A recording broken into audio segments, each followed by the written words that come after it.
Hello, welcome to our presentation about neoprobes. I'm Christina. I'm Jessica. I'm Carly.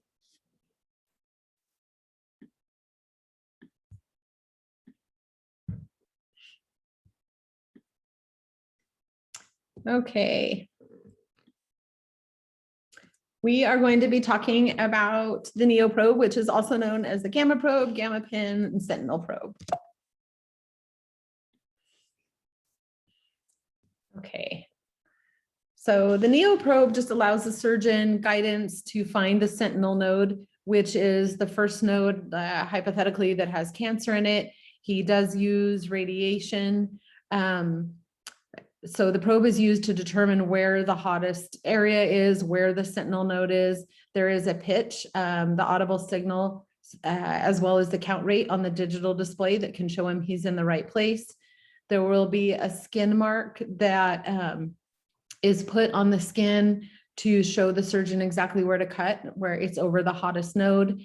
There is sometimes a blue dye that's inserted to show where the sentinel node is. And after the node is removed, it is again placed on the surface of the probe to make sure it has the high count rate. And then in the end, he also applies the probe back to the surgical area to make sure the nodule bed is checked for any residue. And then the history of the neoprobe, the concept of the radiation detection probe, it originated in 1949, but it was not used as a probe until 1956. And it was used on a cancer patient who he had thyroid cancer, and it was used on an area of residual malignant thyroid tissue, and it was successfully resected. It did not experience high growth until the mid 1990s. And it is now used as the standard of care for melanoma, prostate cancer, and breast cancer. And it can be used, it has an impact in almost every area of cancer-related surgery. And it can show the location and extent of the disease.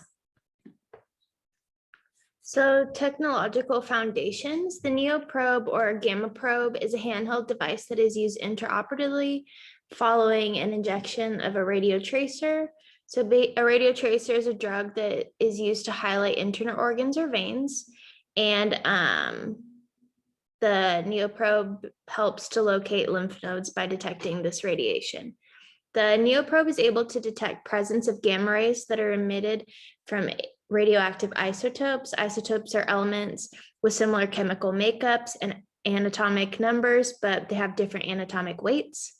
So isotopes within the body organs and tissues, this can be referred to as radio-guided surgery. The neoprobe wirelessly detects gamma radiation through a handheld probe that uses the inverse square law of physics. This allows the instrument to detect radiation emitted through a small source. So we can think of the inverse square law of physics as a flashlight that can light up an area from a single point. An object twice the distance from its light source, in this instance, the flashlight, will receive 1/4 of the illumination. So probe types and their uses. So the first three are pretty similar. So I'm just going to talk about the middle one. The 9mm probe is designed for procedures where incision size is critical and has a 36% smaller head diameter when compared to the 14mm probe, which is the one right next to it on the left. This one is commonly used for head and neck procedures. Then the next one to the right, which would be the laparoscopic probe, offers a 90-degree viewpoint for better accessibility. And then the last one all the way to the right is the high energy probe. So this one is able to detect high energy photons.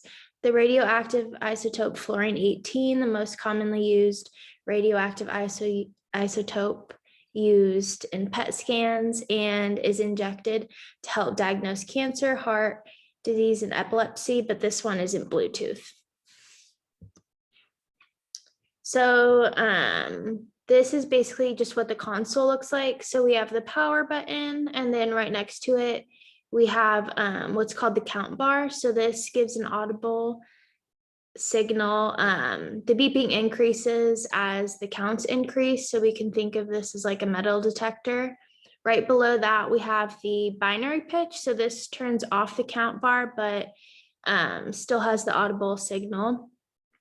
And then all the way the top right, we have the target count. So if we push this button, this basically just links the Bluetooth probe to the console. And then we have the volume. And then finally, we have the dynamic pitch, which uses both the count bar and the audible signal to indicate proximity to the target source. The current usage and applications of the NeoProbe is widely used in cancer cases. Cancerous tumors have the ability to metastasize and spread to other sites in the body, making accurate detection extremely important when determining one's stage, prognosis, and treatment plan. So the NeoProbe is one of the most accurate and effective devices used for the detection and localization of sentinel lymph nodes, as described prior when using breast cancer, prostate cancer, or melanoma. And what surgery looks like with a NeoProbe is preoperatively, you use either a weak radioactive solution that's injected several hours or the day before the procedure. And then the solution gets taken up by the lymphatic system and to the sentinel node. Or the other option is a blue dye that is injected near the area of the tumor just before the procedure. But this can cause the skin to change color at the site of injection, which may be permanent, may not be, as well as a brief time the patient has blue urine. And then intraoperatively, the surgeon will make an incision and search for that blue sentinel node. The NeoProbe will be draped with a sterile condom-like cover and inserted into the incision. The NeoProbe will help to detect and verify the sentinel node, even though the dye should have stained them blue for visual verification. It's best to use the NeoProbe to get that confirmation. And it will also help detect any other lymph nodes that need sent to pathology. Once the biopsies are done and procedure is finished, the wound is closed and the patient is transported out of the OR. And then post-operatively, the patient is brought to the PACU and monitored for any complications from anesthesia or the procedure. And then if all is well, the patient is generally discharged to go home the same day. So the pros and cons of the NeoProbe. First of all, it's Bluetooth, so it doesn't need any cords most of the time. It also decreases procedure times, decreases incision sites or size. We've learned in class that this means that the procedure will be less invasive, which results in better recovery outcomes. No calibration is required for the NeoProbe, so this results in less human error in this aspect. And then there's also different probes for different needs, so would the location in the body. And some of the cons are the probe is sensitive, and all probes have some kind of intraoperative limitations like the size and the probe curve. It does require an injection of radiation dye, and also the dye can leak and give false readings. Future developments of the NeoProbe. So sentinel node biopsies, which use the NeoProbe, are currently routinely used for breast cancer and melanoma cases, but it's also currently being studied for use with other types of cancers, including head and neck, esophageal, non-small cell lung cancers, thyroid, stomach, and colon cancers as well. Using the NeoProbe is beneficial in promoting faster recoveries, and it influences the patient to be less likely to develop lymphedema. This is due to the NeoProbe's ability to detect the hottest nodes, which prevents excessive lymph node removal, and leaving the lymph nodes in the area allows the body to effectively process the excess lymph fluid. And these are our sources that we used, and we hope that you enjoyed our presentation.